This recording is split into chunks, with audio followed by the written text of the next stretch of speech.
Hello students, this is R.P. Verma. Welcome you all in my Mother India Law classes Sriganganagar. देखिए student, आज का हमारा जो topic है वो है लॉ ऑफ एजेंसी। बहुत ही सिंपल और बहुत ही इंपॉर्टेंट टॉपिक है आपका इंडियन कॉन्ट्रैक्ट एक्ट में।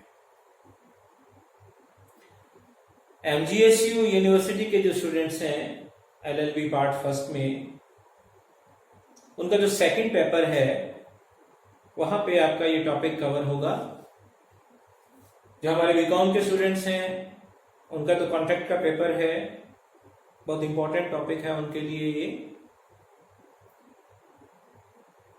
अगर हम बात कंपटीशन लेवल पे करें तो CPT हो, IPCC हो, CS के स्टूडेंट्स हो, इवन जुडिशरी के जो स्टूडेंट्स हैं उनको भी लॉ ऑफ एजेंसी को बहुत अच्छे से समझना पढ़ना पड़ेगा। चलिए बात करते हैं। सबसे पहले हम बात करते हैं एजेंसी होती क्या है। हमारी डे टू डे लाइफ के अंदर जिस तरह से कॉन्ट्रैक्ट वर्ड बहुत इंपॉर्टेंट है, ये जो डील हुई है एनफोर्सेबल बाय लॉ है तो कॉन्ट्रैक्ट है। कंपनी वर्ड बहुत इंपॉर्टेंट है कि साहब मैंने इस कंपनी के शेयर खरीदे हैं, मैंने इस कंपनी के गुड्स खरीदी हैं। डे टू डे लाइफ में बहुत यूज करते हैं हम इस वर्ड का। चाहे हम एक बिस्किट खरीद रहे हैं तो वो भी एक कंपनी का है, चाहे हम कोई कार खरीद रहे हैं तो वो भी एक कंपनी का है। इसी तरह से एजेंसी वर्ड जो है वो भी बहुत फैमिलियर है।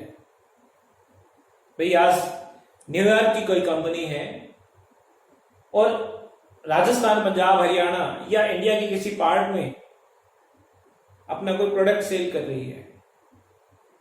बताइए, कंपनी तो न्यूयॉर्क में है, उसका हेडक्वार्टर न्यूयॉर्क में है, लखनऊ में है, चेन्नई में है, लेकिन बिजनेस यहां हो रहा है और कंपनी यहां नहीं है। यहां पे उसने किसी को एजेंसी दे रखी है। तो इसका मतलब ये हुआ बच्चों कि एजेंसी बहुत ही फैमिलियर कंसेप्ट है। लीगली इसका क्या मीनिंग है, हम कोशिश करेंगे इस डेप्थ को कवर करने की।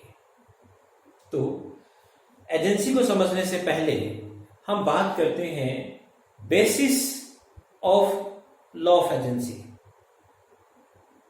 इस टॉपिक को समझने से पहले आपको जो बात कैच करनी है, जो मैं आपको अभी नहीं बताया, थोड़ा सा टाइम लगेगा इस बात तक पहुंचने के लिए, वो ये है कि जब हम बात करते हैं एजेंसी की या deal transaction regarding agency, whether it termed be agreement of agency और कॉन्ट्रैक्ट ऑफ एजेंसी। जब हम कोई ट्रांजैक्शन करते हैं एजेंसी में तो इसके लिए हम क्या वर्ड यूज करते हैं, एग्रीमेंट ऑफ एजेंसी या कॉन्ट्रैक्ट ऑफ एजेंसी। अब आप कहोगे कि सर आपने अपनी पहली क्लासेस के अंदर तो बताया था कि एग्रीमेंट अगर एनफोर्सेबल बाय लॉ है तो कॉन्ट्रैक्ट हो जाएगा, तो यहां पर तो हम कॉन्ट्रैक्ट ही करेंगे। तो यही बात बच्चों हमें आज कैच करनी है कि जो एजेंसी वर्ड है उससे पहले हम एग्रीमेंट वर्ड यूज करें या कॉन्ट्रैक्ट वर्ड यूज करें। तो इस पे थोड़ा सा टाइम लगेगा इस चीज तक पहुंचने के लिए। First of all we have to consider the basic principles of agency. On what principles the concept of agency lies? चलिए बात करते हैं। पहला प्रिंसिपल आप चार्ट में देख सकते हैं बच्चों। पहला प्रिंसिपल मैंने लिखा है, who can do something can get done through others। जो काम कोई खुद कर सकता है वो दूसरों से करवा सकता है। It means there are two parties। या तो आप काम खुद कर रहे हो, दूसरे की जरूरत ही नहीं है, या आप खुद नहीं कर रहे हो, दूसरे से करवा रहे हो। तो बेसिक प्रिंसिपल क्या है, one who can do something. मतलब ये हुआ भाई ये मेरा घर है, मेरे को इसे सेल करना है, मैं कर सकता हूं, क्या प्रॉब्लम है, मेरा घर है, ऑनरशिप है मेरी, मैं कर सकता हूं। मैं एक्स को बेचू, वाई को बेचू, जेड को बेचू, किसी को क्या प्रॉब्लम है, मेरा घर है। It means I can do something. लेकिन मेरे पास टाइम नहीं है। मैं किसी मिस्टर ए को ये कहता हूं कि भाई आपका इस तरह का डीलिंग्स का काम है, आप प्लीज मेरा घर सेल करवा दीजिए। देखो मैं भेज सकता हूं ना, लेकिन मैंने ये काम किसी ए को बोल दिया। अब ए जो है वो मेरे बिहार पे काम कर रहा है, मेरे पास टाइम नहीं है, वो कर रहा है। इसका मतलब ये हुआ one who can do something can get done through others. जो काम आप खुद कर सकते हो वो आप दूसरों से करवा सकते हो। अब इसी चीज को आप दूसरी तरह से देखते हैं। कैसे? अगर मैं ये चाहता हूं कि भाई एक्स के घर पे जो डायमंड पड़ा है वो डायमंड मुझे मिल जाए, मैंने एक्स से बात की, बहुत बार बात की, लेकिन एक्स किसी भी हालत में उस डायमंड को सेल करने के लिए तैयार नहीं। मैंने वाई को पकड़ा, मैंने कहा भाई वाई मेरा एक काम कर दे, मैं तुझे 10,000 पे कर दूंगा, छोटा सा काम है, तुझे रात को एक्स के घर जाना है और उसके घर में है ना, वहां पे मैंने सब बातें बता दी, वहां पे एक डायमंड पड़ा होगा, वो डायमंड निकाल के लाना है। कैसे कैसे?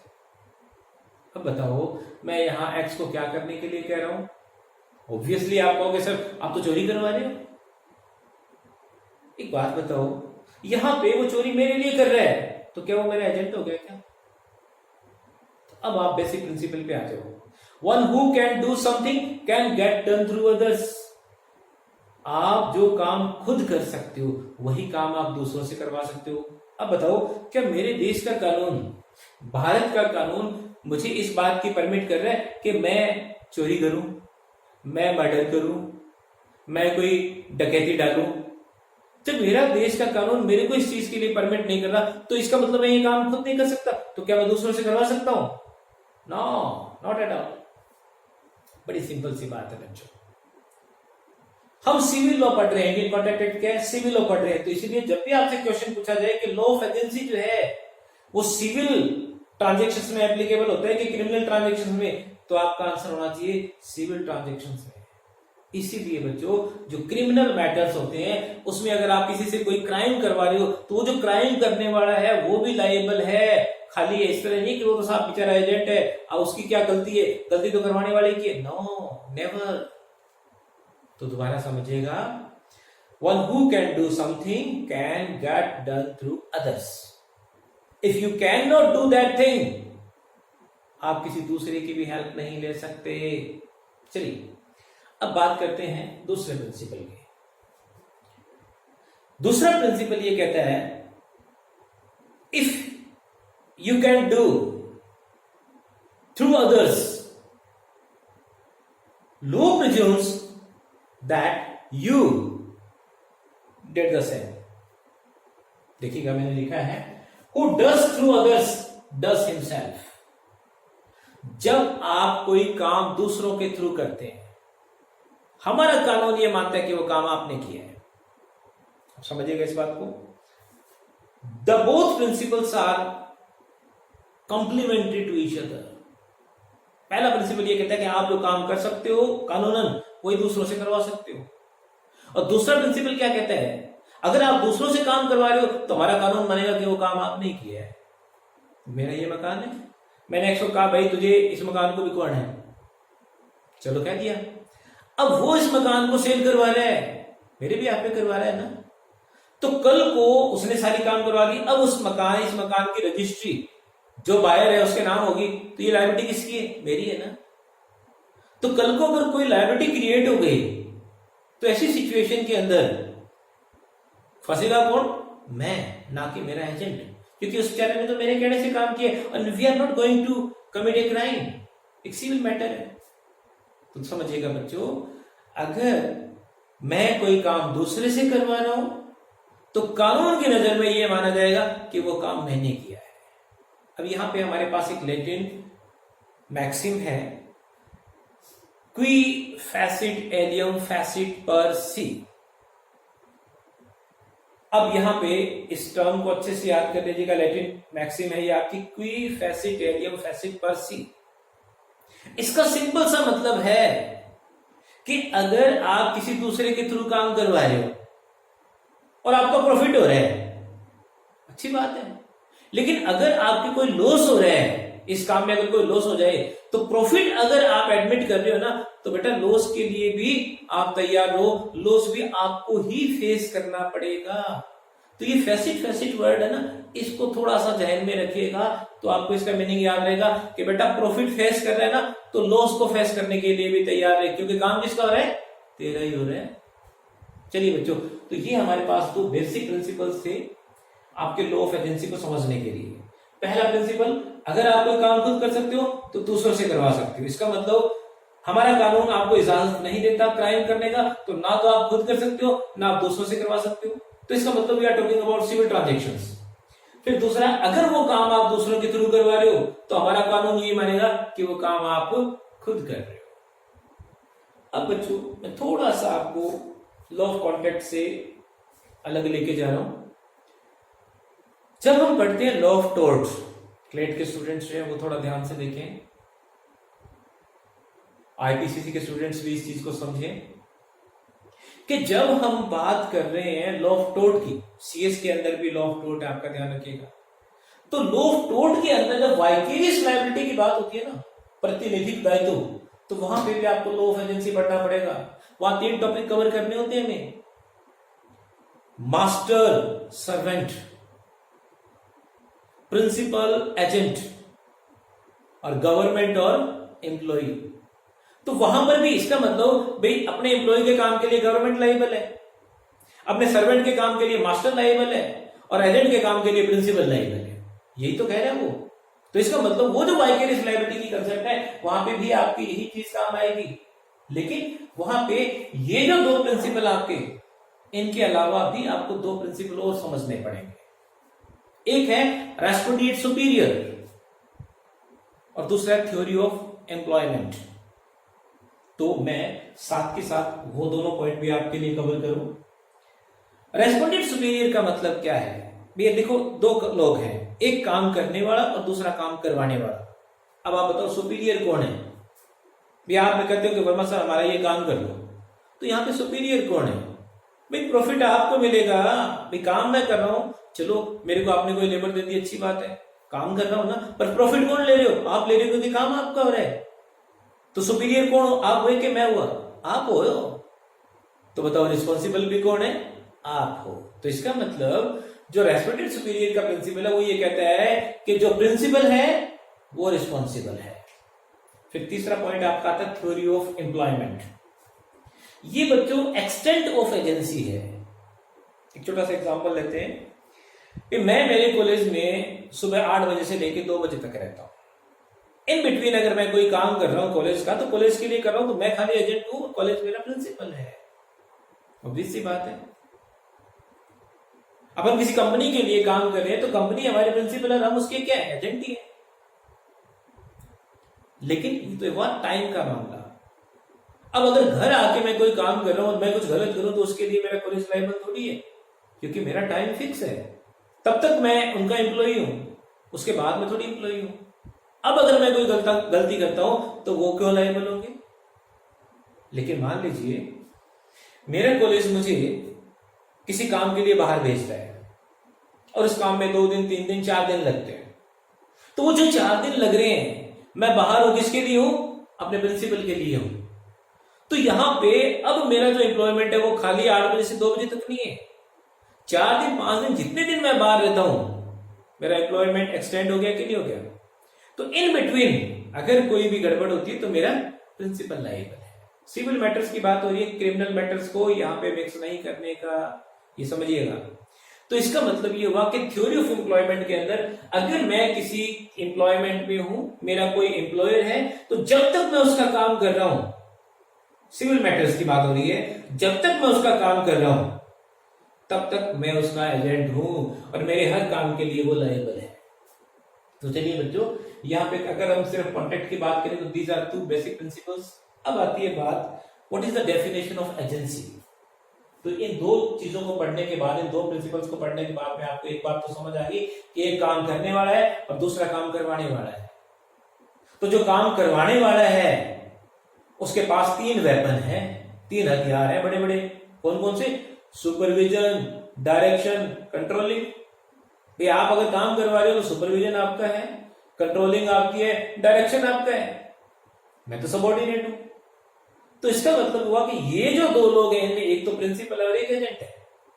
अब ये बात कहां लिखी हुई है? तो इंडियन कॉन्ट्रैक्ट एक्ट के सेक्शन 182 में ये डिफाइन किया हुआ है एजेंट कौन है और प्रिंसिपल कौन है। अब यहां पे ये बात याद रखिएगा बच्चों, the word agency has not been defined. Agency की डेफिनेशन नहीं है। On the basis of the definition of agent and principal we can say what is the meaning of agency. Relationship between agent and principal is called agency according to section 182। अब 182 क्या कह रहा है? अगर कोई person किसी दूसरे के लिए काम कर रहा है या किसी थर्ड पर्सन के सामने किसी दूसरे को रिप्रेजेंट कर रहा है कि मैं आपका काम कर रहा हूं, जरूर नहीं कोई थर्ड पर्सन हो, आपका काम कर रहा हूं मैं, तो मैं आपका एजेंट हूं। और जैसे मैंने मकान का एग्जांपल दिया, मकान सेल करवाना है, मान लीजिए कि आपका मकान सेल करवाना है, तो आपके बिहाफ पे मैं किसी थर्ड पर्सन से डील कर रहा हूं और आपको क्या कर रहा हूं? रिप्रेजेंट कर रहा हूं। तो आपका रिप्रेजेंटेटिव हो गया कि नहीं हो गया? तो जो दूसरे के लिए काम करता है या किसी थर्ड पर्सन के सामने दूसरे को रिप्रेजेंट कर रहा है, वो तो है एजेंट। और जिसको वो रिप्रेजेंट कर रहा है, जिसके लिए वो काम कर रहा है, वो क्या है? Principal. And the relationship between agent and principal is called agency. आ गया समझ? चलिए अब बात करते हैं बच्चों, हम बढ़ रहे हैं आगे एलिमेंट्स ऑफ एजेंसी। अभी देखिएगा, मैंने आपको नहीं बताया कि ये एग्रीमेंट ऑफ एजेंसी होगा या कॉन्ट्रैक्ट ऑफ एजेंसी होगा, ये आप खुद बता दोगे कि क्या होगा। तो चलिए, आपका पहला जो पॉइंट है वो है at least there must be two parties. अब देखिएगा बच्चों, यहां पे पार्टीज वर्ड यूज करें या पर्सन वर्ड यूज करें, ये बहुत बड़ी बात है। अगर आपको लॉ ऑफ कॉन्ट्रैक्ट को समझना है तो प्लेलिस्ट में जाइएगा, वहां पे जो कॉन्ट्रैक्ट के जो मैंने चैप्टर्स दिए हुए, फर्स्ट 3 स्लाइड्स जो है वो मेरी, उसमें लीगल टर्म्स डिफाइन की हुई है। वहां पे आपको समझ में आएगा कि पर्सन का मतलब क्या है, पार्टी का मतलब क्या है। यहां पे मैंने 2 पर्सन्स नहीं लिखा। जब अपन प्रपोजल की बात करते हैं, एक्सेप्टेंस की बात करते हैं, कंसिडरेशन की बात करते हैं, तो लिखा जाता है 2 पर्सन्स, जबकि मैंने यहां पे क्या लिखा है? 2 पार्टीज। इसका भी लॉजिक आपको समझ में आएगा। तो देखिएगा, यहाँ पे 2 पार्टीज हैं, कोई बात होगी, एक एजेंट हो गया और एक प्रिंसिपल हो गया, पहला एलिमेंट आपका। अब आपका दूसरा एलिमेंट है वो है कॉम्पिटेंसी ऑफ पार्टीज। तो देखिएगा, सेक्शन 183 प्रिंसिपल की बात कर रहा है और सेक्शन 184 एजेंट की बात कर रहा है। अगर मैं आपको कहूं कि लॉ ऑफ एजेंसी के अंदर सबसे कॉम्प्लिकेटेड, सबसे खतरनाक सेक्शन अगर 184 है, तो ये गलत नहीं है। 184 अगर आपको क्लियर हो गया तो आपकी बहुत सारी समस्याएं खत्म हो जाएंगी। चलिए बात करते हैं कॉम्पिटेंसी की। तो पहले तो कॉम्पिटेंट का मतलब समझिए। जब हम लॉ ऑफ कॉन्ट्रैक्ट के अंदर बेसिक्स पढ़ते हैं लॉ ऑफ कॉन्ट्रैक्ट के, तो हमें एक बात समझ में आती है कि a person who is major, who is sound mind and who has not been disqualified by law, भी जो व्यस्त है, स्वस्थ मस्तिष्क का है और विधि द्वारा अयोग्य घोषित नहीं है, वो कॉम्पिटेंट है, सक्षम है। तो इसका मतलब ये हुआ कि हमारे पास ये 2 पार्टी, प्रिंसिपल और एजेंट, ये क्या होना चाहिए? कॉम्पिटेंट होना चाहिए। तो अपने 1 बाय 1 बात करते हैं। पहले आते हैं 183। 183 के अंदर लिखा हुआ है any person of majority, any person having majority. तो यहां मेजोरिटी का मतलब क्या है? तो हमारा एक एक्ट है बच्चों, इंडियन मेजोरिटी एक्ट 1875 1875 का। उसके सेक्शन 3 में ये डिफाइन किया है कि a person who has completed 18 years of his age can be termed as major. तो जनरली हम ये मानते हैं कि जिसने अपनी आयु के 18 वर्ष पूरे कर लिए वो मेजर है, 18 से नीचे वाले सब माइनर है। हाँ, उसके अंदर ये भी बताया हुआ है कि अगर कोई बच्चा है और उसके गार्जियन जो है वो अपॉइंटेड है थ्रू द कोर्ट, तो वो बच्चा जब तक 21 साल का नहीं हो जाता तब तक वो माइनर रहेगा। तो इसका मतलब अपने एक बार 21 को छोड़ के सिर्फ समझने के लिए ये समझे, क्योंकि यहाँ पे ये चीज मेंशन करने की जरूरत नहीं है। यहाँ पे सिर्फ हमने को ये बताना है कि वो माइनर होगा कि मेजर होगा।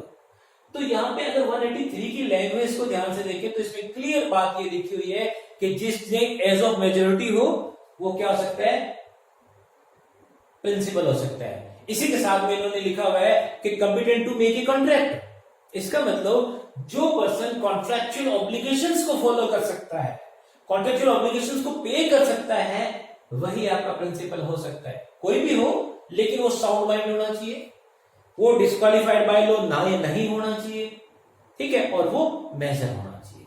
तो ये बातें आपकी 183 में लिखी हुई। तो कुल मिला के ये है भाई कि भाई वो जो कॉन्ट्रैक्ट की जो बेसिक्स दी, आपके जो एक्चुअल कंडीशंस दी हुई है लॉ ऑफ कॉन्ट्रैक्ट की, वो सारी की सारी आपकी प्रिंसिपल्स आप जो है वो पूरी करते हैं। अब हम बात करते हैं एजेंट की। तो बच्चों जो 184 की लैंग्वेज है वो दो पार्ट में डिवाइड है। एक तो ये लिखा हुआ है एनी पर्सन, समझिएगा, मैं फिर कह रहा हूं 184 को बहुत अच्छे से पढ़ना है आपको, बेयर एक्ट की लैंग्वेज के हिसाब से पढ़ना है। दो पार्ट है, एक तो कह रहा है एनी पर्सन, और फिर दूसरा पार्ट जो है ना वो बट से शुरू हो रहा है, किंतु। तो एनी पर्सन के बाद में आपको किंतु लगाने की क्या जरूरत थी? सीधी सी बात कह रहे थे कि जो कॉम्पिटेंट है वो एजेंट है, लेकिन उन्होंने कहा है पहले क्या है एनी पर्सन, और फिर क्या है किंतु अगर दोनों के बीच में, दोनों का मतलब प्रिंसिपल और एजेंट के बीच में ऐसा कोई कॉन्ट्रैक्ट है कि एजेंट उसके लिए लायबल है, तो कॉम्पिटेंट होना चाहिए। अब ये क्या बात हुई, समझिएगा।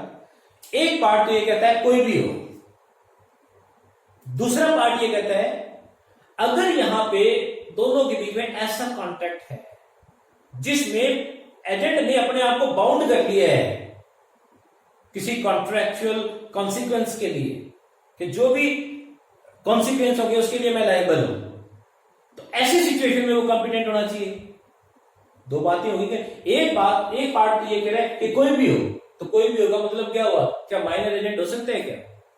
अब आपके 184 का इंटरप्रिटेशन हम करेंगे तो उसका जो फर्स्ट पार्ट है वो कहता है माइनर क्या, even an unsound mind can be an agent. भाई अगर एजेंट और प्रिंसिपल के बीच में ऐसी कोई डील नहीं है, एजेंट को काम तो करना है पर ऐसी कोई डील नहीं है कि इस डील के अंदर लायबिलिटी किसकी क्रिएट होगी, एजेंट की भी क्रिएट हो सकती है, ऐसी कोई डील नहीं है, तो इसका मतलब सीधा सा है कि लायबिलिटी हर हाल में किसकी होगी, प्रिंसिपल की होगी। तो जब लायबिलिटी प्रिंसिपल की है तो एजेंट अगर माइनर है तो भी कोई फर्क नहीं पड़ेगा, और आपने किसी अनसाउंड माइंड को कोई काम कह दिया तो भी कोई फर्क नहीं पड़ेगा, आपने किसी डिस्क्वालिफाइड बाय लॉ को कह दिया तो भी कोई फर्क नहीं पड़ेगा। क्यों? क्योंकि उसकी तो कोई लायबिलिटी है ही नहीं। और जो दूसरा पार्ट है वो ये कह रहा है कि there is a contract between the parties and the agent himself bounds, कि अगर वो अपने आप को बाउंड कर रहा है किसी कॉन्ट्रैक्चुअल कॉन्सिक्वेंस के लिए, then he must be a competent person. तो अगर ऐसा कोई कॉन्ट्रैक्ट नहीं है तो फिर इससे कोई फर्क नहीं पड़ेगा कि एजेंट कौन है, और अगर ऐसा कोई कॉन्ट्रैक्ट है तो एजेंट आपका क्या होना चाहिए, कॉम्पिटेंट होना चाहिए। तो इसका मतलब ये हुआ बच्चों कि जो एजेंसी है उसके बेसिक्स के अंदर अगर आप जाओगे तो even a minor can be an agent. ठीक है, आपको 184 की जब आप इंटरप्रिटेशन करोगे तो ये चीज आपको क्लियर हो जाएगी। अब हम बात करते हैं लायबिलिटी की। तो भाई इसमें क्या पढ़े, ये सारी रामायण में आपको लायबिलिटी की तो समझा रहा हूं अभी तक। भाई अगर एक्स मेरा काम कर रहा है और सिविल है, क्रिमिनल की बात नहीं हो रही है क्योंकि ये बात मैं शुरू में बता चुका हूं, एक्स मेरा काम कर रहा है और ऐसी सिचुएशन में अगर कोई प्रॉफिट मिल रहा है तो ऑब्वियसली मेरा है, और अगर कोई लॉस हो रहा है तो वो भी मुझे फेस करना है। तो इसका मतलब प्राइमरी जो लायबिलिटी है वो किसकी है, प्रिंसिपल की है। तो यहां पे अब देखो ये जो आपका पार्ट है ये इसका कहीं ना कहीं 184 से जुड़ा हुआ है, इसके कनेक्शन कहां है, 184 से है। तो अगर यहाँ पे एजेंट ने भी अपनी लायबिलिटी क्रिएट की हुई है तो हम कह सकते हैं भाई एजेंट भी लायबल है, क्योंकि कॉन्ट्रैक्ट है भाई दोनों के बीच में। जैसे मैं ये कह दूं कि यार मेरा मकान बिकवा दे, 20 लाख से कम नहीं होना चाहिए, और 20 लाख से अगर कम उसका सौदा हुआ ना तो भैया तेरे को अपनी जेब से भुगतने पड़ेंगे, मैं तो पूरे 20 लाख लूंगा। अब अगर एजेंट इस काम के लिए तैयार है और उसने मान लीजिए कि 19 लाख का बेच दिया, तो मेरे को क्या लेना देना भैया, मेरे को मेरे 20 लाख पूरे थे। एक एग्जाम्पल ले रहे हैं हम। तो यहाँ पे एजेंट, भाई मैंने कोई ट्रायल धमकाया तो नहीं ना एजेंट को, फ्री कंसेंट तो है ही। तो ऐसी सिचुएशन के अंदर वो भी लायबल है, कोई भी अगर नुकसान हो रहा है तो। पर अगर ऐसा कोई कॉन्ट्रैक्ट नहीं है तो लायबिलिटी हमेशा किसकी होगी?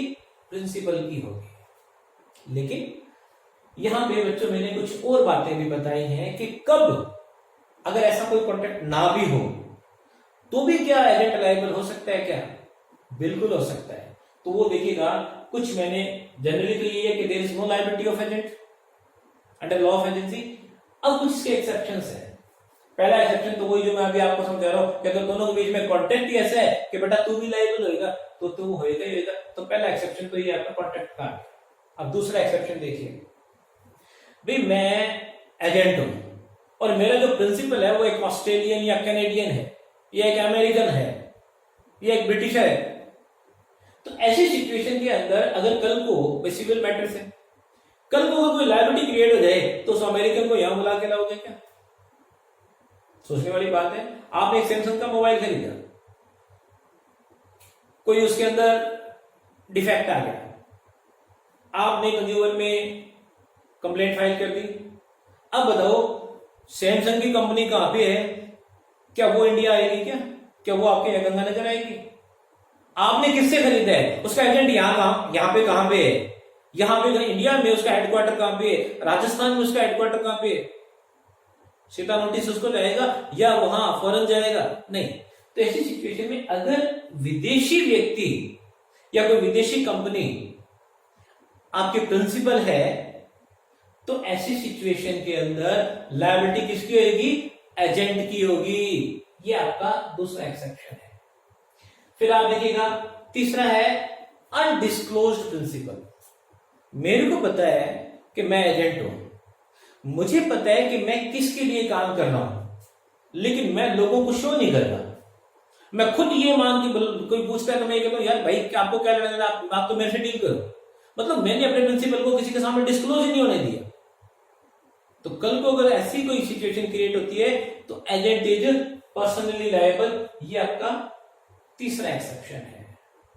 इन पे केस स्टडी आई हुई है बच्चों।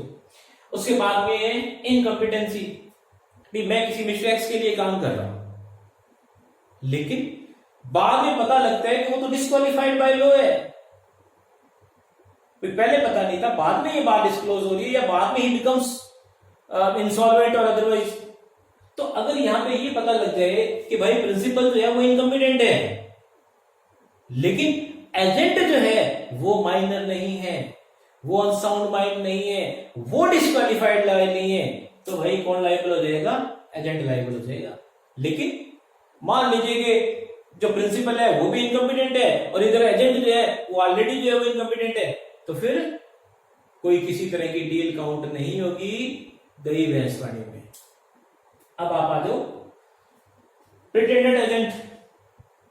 ये थोड़ा सा ध्यान रखिएगा, इस पे बीकॉम वाले बच्चे भी ध्यान रखेंगे, शॉर्ट क्वेश्चन में कई बार आ जाता है। भाई एक्चुअली मैं किसी का एजेंट नहीं हूं और धक्के से मैं शो कर रहा हूं कि मैं उस कंपनी का या उस पर्सन का एजेंट हूं। धक्के से अपने आप को एक एजेंट की फॉर्म में शो कर रहा हूं और जिसका शो कर रहा हूं ना उस बेचारे को पता ही नहीं है। इसको बोलते हैं प्रिटेंडेंट एजेंट, बहानेबाज। तो अगर ऐसी कोई बात सामने आती है और जिस प्रिंसिपल की हम लायबिलिटी की बात करते हैं वो कहते साहब हमें तो पता ही नहीं कि इसने कभी हमारा नाम लेके काम किया है क्या, तो ऐसी सिचुएशन में भी लायबिलिटी क्या होगी? उसी की होगी जो अपने आप को एजेंट बना के शो कर रहा है। और फिर हमारे पास लास्ट में आ जाता है कॉमन इंटरेस्ट। एक्स और वाई दोनों ने मिलके कपल्ड विद इंटरेस्ट भी बोल सकते हैं इसको, ठीक है। इसमें एक जैसे पॉइंट आता है ना, when agency can not be, मतलब कब एजेंसी तोड़ी नहीं जा सकती, है ना। तो irrevocable, when agency is irrevocable, तो वहां पे देखिएगा एक वर्ड आता है कपल्ड विद इंटरेस्ट। एक्स और वाई ने मिलकर एक प्लॉट खरीदा, भाई प्लॉट जो है वो मान लीजिए 10 लाख का है। एक्स वाई को ये कह रहा है कि यार ये प्लॉट बेच दे, मेरे पास तो टाइम नहीं है, तो इस प्लॉट को बेच दे। तो यहाँ पे वाई जो है वो ऑनर भी है और एक्स का एजेंट भी है। तो ऐसी सिचुएशन के अंदर अगर वाई कुछ कर रहा है तो यहाँ पे वाई खुद भी लायबल है, तो वो एजेंट भी है और साथ के साथ प्रिंसिपल भी है। तो ये कुछ ऐसी सिचुएशंस है बच्चों जब हम ये कह सकते हैं कि यहाँ पे एजेंट भी लायबल होगा, अदरवाइज जो हमारा बेसिक प्रिंसिपल है वो यही है कि भाई प्रिंसिपल की ही लायबिलिटी होगी, एजेंट की कोई लायबिलिटी नहीं होगी। अब हम बात करते हैं कि कंसीडरेशन की क्या कंसेप्ट है। भाई अपन जैसे कॉन्ट्रैक्ट की बात करते हैं तो कॉन्ट्रैक्ट के अंदर तो ये सारे एलिमेंट है, लॉफुल प्रपोजल होना चाहिए, लॉफुल एक्सेप्टेंस होनी चाहिए, लॉफुल कंसीडरेशन होना चाहिए। तो वहां पे तो यहां तो सेक्शन 25 तो ये भी कह रहा है an agreement without consideration is void. भाई अगर किसी एग्रीमेंट में कंसीडरेशन नहीं है ना तो हम तो उसको एग्जीक्यूट ही नहीं करेंगे। अब आप आ जाओ, क्या यहाँ पे कंसीडरेशन जरूरी है? तो देखिएगा बच्चों, जो सेक्शन 185 है आपका, ये जुडिशरी वाले बच्चे ध्यान से देखें, जो सेक्शन 185 है आपका, उसके अंदर ये लिखा हुआ है कि एजेंसी के मामले में अगर ये प्रूव हो जाए कि यहां पे कंसीडरेशन नहीं है तो भी कोई फर्क नहीं पड़ेगा। अब इसको अपन सिंपल वे में समझते हैं। अगर आपने मुझे कोई काम कहा और मैं वो काम कर रहा हूं, लेकिन बदले में मैं आपसे कोई पेमेंट नहीं ले रहा, मेरी कोई लेबर नहीं ले रहा, और उस काम को करने से कोई नुकसान हो गया, क्या आप कल को कोर्ट में ये कह सकते हो क्या साहब हमने इसको कौन से पैसे दिए थे, आप ये साहब आप देख लो हमने कोई पैसे दिए क्या इनको, ये हमारा एजेंट ही नहीं है? तो कोर्ट कहते हैं नहीं। अगर ये बात साबित हो जाए कि आपने कहने से कोई काम हो रहा है या वो पर्सन आपके लिए काम कर रहा है और आपको इस चीज की नॉलेज है, तो इससे कोई फर्क नहीं पड़ेगा कि वो काम आप उससे पैसे देके करवा रहे हो या बिना पैसे देके। ठीक है बच्चों, जो सेक्शन 185 है हमारा, वो ये कह रहा है कि अगर कंसीडरेशन नहीं है तो भी जो एजेंसी है वो एनफोर्सेबल बाय लॉ है। इसीलिए जब मैंने आपको कॉन्ट्रैक्ट पढ़ाया था, सेक्शन 25 जब हमने डिस्कस किया था, तो उसके अंदर जो एक्सेप्शंस बताए थे बियॉन्ड सेक्शन 25, सेक्शन 25 के अलावा भी कुछ एक्सेप्शंस थे, उसमें भी मैंने आपको एजेंसी बताया था। तो इसका मतलब एजेंसी में दो एलिमेंट जो है वो आपके एक जो जनरल कॉन्ट्रैक्ट होता है उससे डिफरेंट है। अगर हम कॉन्ट्रैक्ट की बात कर रहे हैं तो इसका मतलब दोनों जो पर्सन है या जो दोनों पार्टी है वो कॉम्पिटेंट होनी चाहिए, और बिना कंसीडरेशन के कोई एग्रीमेंट एनफोर्सेबल बाय लॉ नहीं होता। इसका मतलब to make a contract party भी कॉम्पिटेंट हो दोनों और कंसीडरेशन भी हो। लेकिन एजेंसी के अंदर अगर एजेंट की अगर बात करें तो वो माइनर भी हो सकता है, और कंसीडरेशन हो ना हो इससे कोई फर्क नहीं पड़ता। अब आज ये जो शुरू में मैंने आपसे पूछा था कि अगर हमें यहां पे लिखना हो एग्रीमेंट या कॉन्ट्रैक्ट, तो हम क्या लिखें, एग्रीमेंट ऑफ एजेंसी या contract of agency? No doubt जब हम एनफोर्सेबिलिटी की बात करते हैं और अगर हम 184 में आ जाएं कि साहब इनके बीच में एक ऐसा कॉन्ट्रैक्ट है जहां पे एजेंट कह रहा है कि साहब ठीक है मेरी लायबिलिटी होगी, तो वो कॉम्पिटेंट तो है ही, और वो फॉर रेम्यूनरेशन कोई फी या कोई कमीशन है उसके थ्रू वो काम कर रहा है, तो सारे elements it means contract of agency. लेकिन जो बेसिक्स है बच्चों वो यही है कि एजेंट कोई भी हो सकता है और कंसीडरेशन है या नहीं है, इसको कानून को इससे कोई मतलब नहीं है। इसीलिए बच्चों यहाँ पे हम हमेशा क्या वर्ड बोलते हैं, एग्रीमेंट ऑफ एजेंसी। और यही कारण है कि यहाँ पे मैंने टू पर्सन नहीं लिखा। क्यों? क्योंकि अगर हम पर्सन वर्ड यूज करते हैं तो दुनिया में, मैंने आपको बताया था, दुनिया में हर वो चीज जिसके पास खुद के राइट्स हैं, खुद की ड्यूटीज हैं, खुद की लायबिलिटीज है, वो पर्सन है। जबकि यहाँ पे जो माइनर है वो अगर एजेंट है तो क्या आप उसकी ड्यूटी क्रिएट कर सकते हो? अरे भाई अगर मेजर है तो भी उसकी ड्यूटी या लायबिलिटी क्रिएट नहीं कर सकते। ड्यूटी तो चलो जो उसने पार्ट प्ले करना है वो तो करना ही है, पर बात लायबिलिटी की हो रही है, क्या आप उसकी लायबिलिटी क्रिएट कर सकते हो? अगर उसने खुद ने बाउंड नहीं किया है, if there is no contract contrary to the basic concept, तो ऐसी सिचुएशन में उसकी कोई लायबिलिटी नहीं होगी। इसका मतलब यहाँ पे एजेंट जो है वो कोई भी हो सकता है, इसीलिए मैंने यहाँ वर्ड लिखा है टू पार्टीज। तो हमेशा ध्यान रखिएगा, जहां दोनों पार्टी जो है वो must be competent to make a contract, तो वहां हम लिखते हैं टू पर्सन्स। और अगर ऐसी कोई बात नहीं है, one of them must be a competent, तो हमें क्या लिखना चाहिए, टू पार्टीज वर्ड लिखना चाहिए। तो बच्चों कोशिश की है मैंने आपको बहुत ही इजी वे में समझाने की।